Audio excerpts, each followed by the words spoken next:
Labdien! Es esmu Laura Šīrante, un šoreiz arī turpinām Ropažu novada aktualitātes par pašvaldības budžetu. Iepriekšējā reizē runājām par izglītību, taču šoreiz uz sarunu es esmu aicinājusi projektu nodaļas vadītāju Ingu Ēniku Repšu. Labdien, Inga! Labdien! Lai mēs parunātu kopīgi par kādiem attīstības plāniem ir runa 2025. gadā. Pirms mēs sākam pastāstīt, ar ko tieši nodarbojas projektu vadības nodaļa un kas ir tās pārziņā.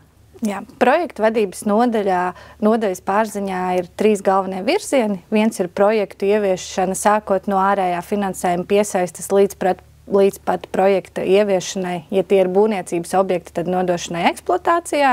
Kā otrs virziens ir turisma attīstības veicināšana un kā trešais uzņēmēja darbības attīstības veicināšana Ropažu novadā. Runājot par projektiem un veicamajiem darbiem, to sakarā vienmēr tiek pieminēts tāds investīciju plāns, vai tu vari paskaidrot, kas tas tāds ir? Jā, investīciju plāns tādā sarežģītākā valodā ir attīstības programmas strateģisko mērķu mērinstruments, bet tādā vienkāršākā valodā visi investīciju projekti virs 50 000 eiro. Kādi vispār šogad ir plānoti lielākie vai prioritārie darbi tieši projektu ziņā? Šogad prioritārie projekti ir 2. Tie ir garās ielas gājēju celiņa pārbūve un Ulbrukas peldbasaina jumta konstrukciju nomaiņa un energoefektivitātes uzlabošana.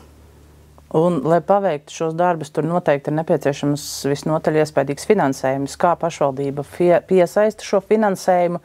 Vai tas ir tikai pašvaldības finansējums vai arī kādi fondi? Šogad apstiprinātajā budžetā kopējās investīcijas ir apmēram 22 miljoni eiro vērtībā.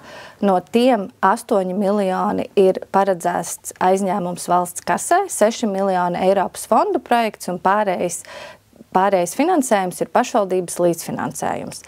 Ja mēs skatāmies no lielākajiem Eiropas fondu projektiem, tad šogad lielākie, kas tiks realizēti, ir Garkalnes pirmskolas izglītības būvniecības darbi, Vangažu kultūras nama ārtelpas labiekārtošanas projektēšanas darbi, tāpat P4, P5 gājēju celiņa izbūves darbi, arī daži mīkstie projekti, kā pieņemsim digitālo prasmu attīstība Ropažu novadā, bērnu pieskatīšanas pakalpojumi un daudzi citi.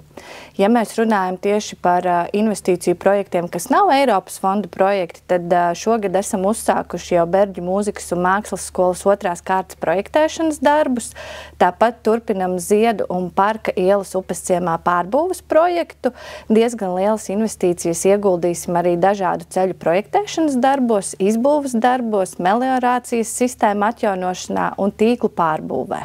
Šogad sadarbībā ar Ropažu Salaspils partnerību mums ir apstiprināti arī 3 līderu projekti, kā viens no tiem ir Ropažu jauniešu centra izbūve, gaismas pamatskolas rotaļu iekārtu uzstādīšana, kā arī kangaru stacijas atjaunošana.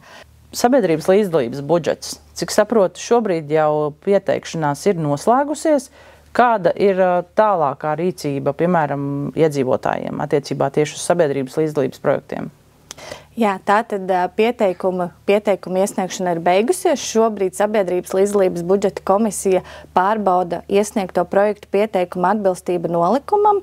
Pēc tā aprīļa 2. pusē tiks organizētas sabiedrības tikšanās ar iedzīvotājiem, kuru laikā tiks prezentēti šie te apstiprinātie uz balsošanu projekti un attiecīgi tad iedzīvotāji no 1. māja līdz 18. maijam portālā geolatvija.lv varēs balsot par iesniegtajiem projektiem, lai mēs varētu uzzināt, kurus tad mēs realizēsim. Tu minēji sākumā, ka projektu vadības nodaļa nodarbojas arī ar turisma attīstību novadā. Kādas aktualitātes ir šajā jomā un kādi lielākie pasākumi gaidāmi? Tāpat kā iepriekšējos gadus, arī šogad turpinās sadarbība ar turisma asociācijām un turismu uzņēmējiem novadā, un kā lielākie pasākumi šogad ir saistīti ar Ropažiem 820.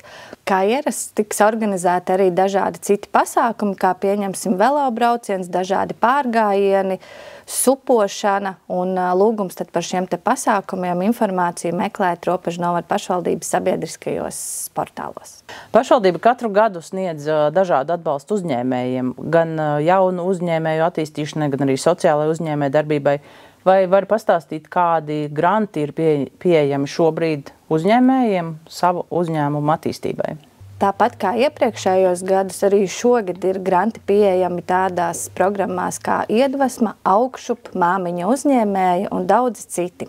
Jāatzīmē, ka šogad esam veiksmīgi jau noslēguši pasākumu Ropažu novada gada uzņēmējs 2024, tādā veidā godinot Ropažu novada uzņēmējus, kas ir piedalījušies visu novadu uzņēmēju darbības un ekonomikas veicināšanā.